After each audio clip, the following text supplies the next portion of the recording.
परशुराम का सच, नहीं किया क्षत्रियों का समूल विनाश।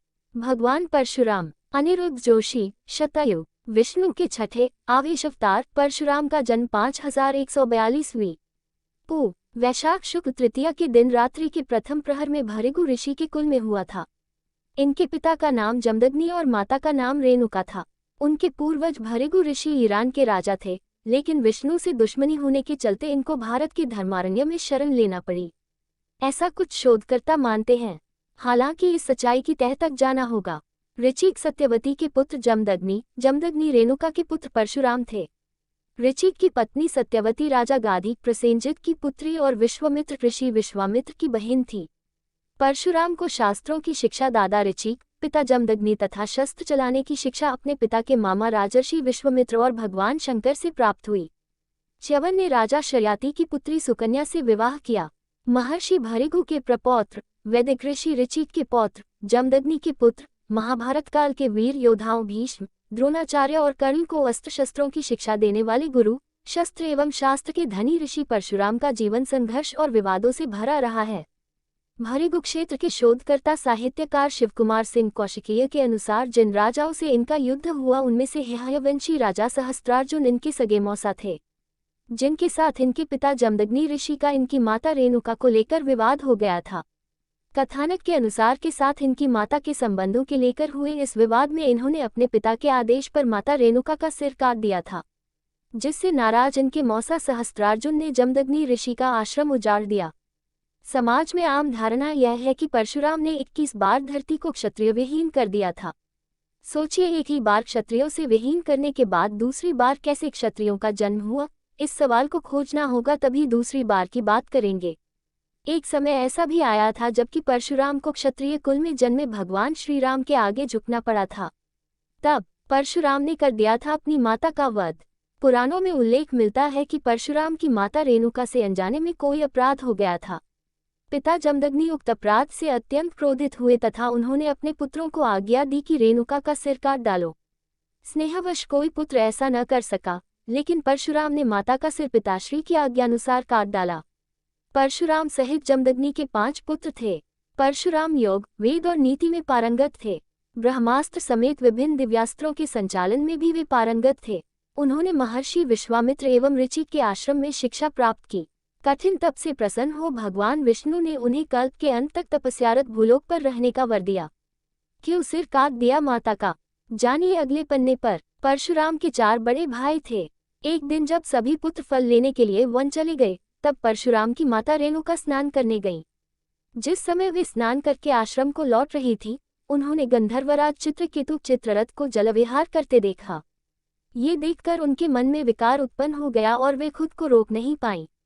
महर्षि जमदग्नि ने यह बात जान ली।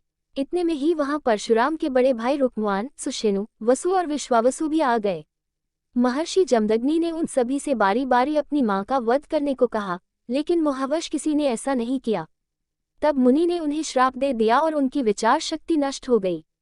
फिर वहां परशुराम आए और तब जमदग्नि ने उनसे ये कार्य करने के लिए कहा।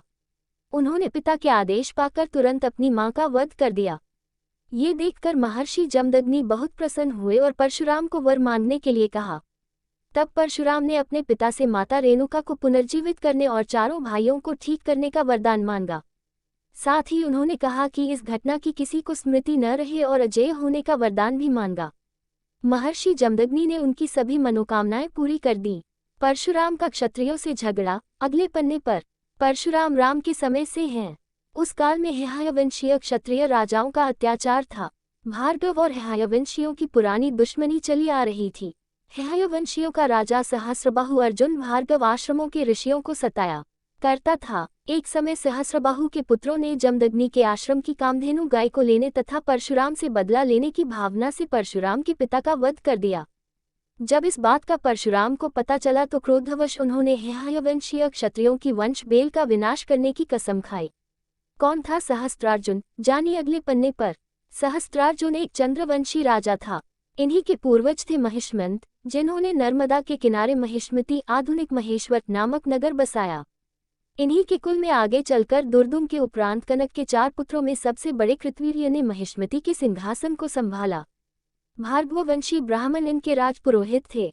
भार्गव प्रमुख जमदग्नि ऋषि परशुराम के पिता से कृतवीर्य के मधुर संबंध थे। कृतवीर्य के पुत्र अर्जुन थे। कृतवीर्य के पुत्र होने के कारण उन्हें कार्तवीर्यार्जुन भी कहा गया। कार्तवीर्यार्जुन ने अपनी आराधना से भगवान दत्तात्रेय को प्रसन्न किया था। भगवान दत्तात्रेय ने युद्ध के समय कार्तवीर्यार्जुन को 1000 हाथों का बल प्राप्त करने का वरदान दिया था, जिसके कारण उन्हें सहस्त्रार्जुन कहा जाने लगा। सहस्त्रार्जुन के पराक्रम से रावण भी घबराता था। अगले पन्ने पर युद्ध का मूल कारण। युद्ध का कारण ऋषि वशिष्ठ से शाप का भाजन बनने के कारण सहस्त्रार्जुन की मति मारी गई थी। सहस्त्रार्जुन ने परशुराम के पिता जमदग्नि के आश्रम में एक कपिला कामधेनु गाय को देखा और उसे पाने की लालसा से वह कामधेनु को बलपूर्वक आश्रम से ले गया।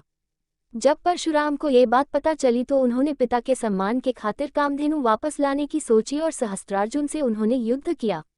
युद्ध में सहस्त्रार्जुन की भुजाएं कट गई और वह मारा गया। तब सहस्त्रार्जुन के पुत्रों ने प्रतिशोधवश परशुराम की अनुपस्थिति में उनके पिता जमदग्नि का वध कर डाला। परशुराम की मां रेणुका पति की हत्या से विचलित होकर उनकी चिताग्नि में प्रविष्ट हो सती हो गई। इस घोर घटना ने परशुराम को क्रोधित कर दिया और उन्होंने संकल्प लिया, मैं हेहय वंश के सभी क्षत्रियों का नाश कर दूंगा। कार्तवीर्यार्जुन के दिवंगत होने के बाद उनके 5 पुत्र जयध्वज, शूरसेन, शूर, वृष और कृष्ण अपने अस्तित्व की लड़ाई लड़ते रहे।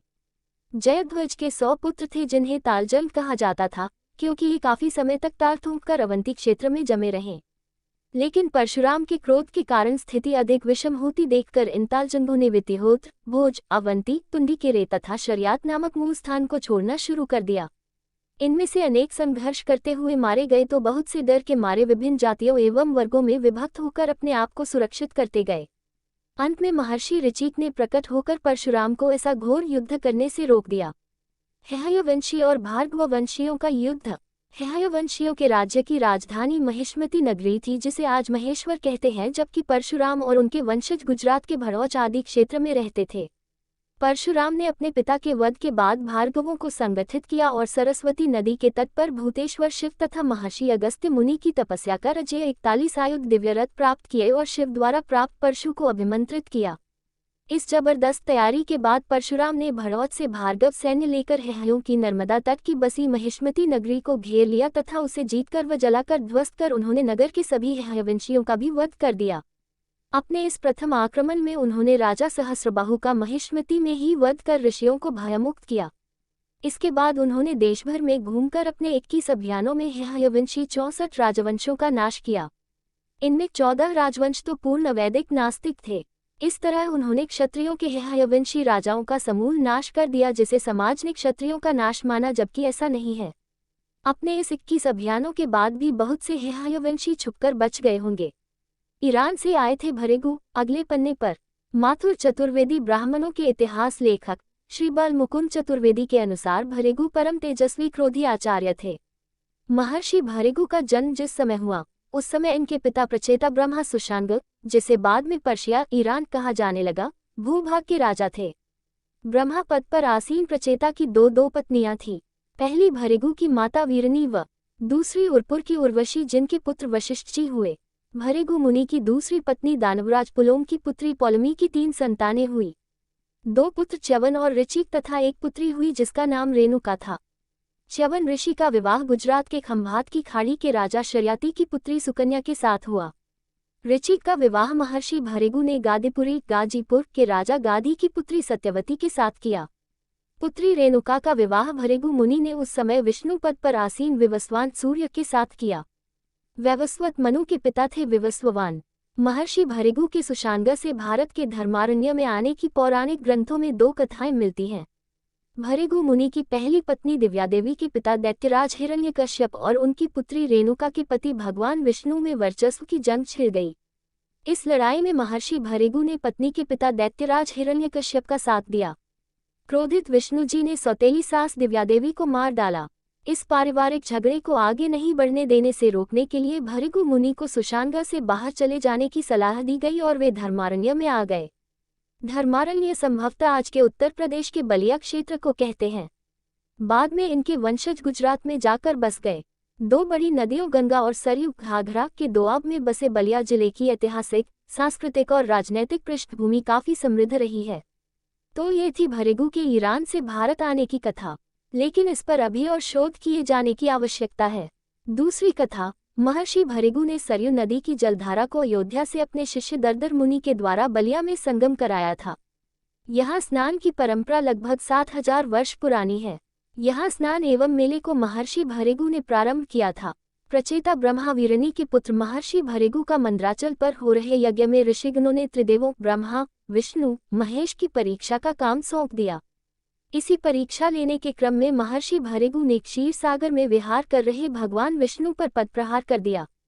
दंड स्वरूप महर्षि भृगु को एक दंड और मृगछाल देकर विमुक्त तीर्थ में विष्णु सहस्त्र नाम जप करके शाप मुक्त होने के लिए महर्षि भृगु के दादा मरीचि ऋषि ने भेजा।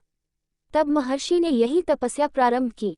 अगले पन्ने पर परशुराम का जन्म स्थान कौन सा जानिए।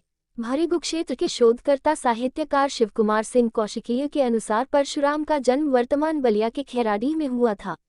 उन्होंने अपने शोध और खोज में अभिलेखीय और पुरातात्विक साक्ष्य प्रस्तुत किए हैं। श्री कौशिक के अनुसार उत्तर प्रदेश के शासकीय बलिया गैजेटियर में इसका चित्र सहित संपूर्ण विवरण मिल जाएगा।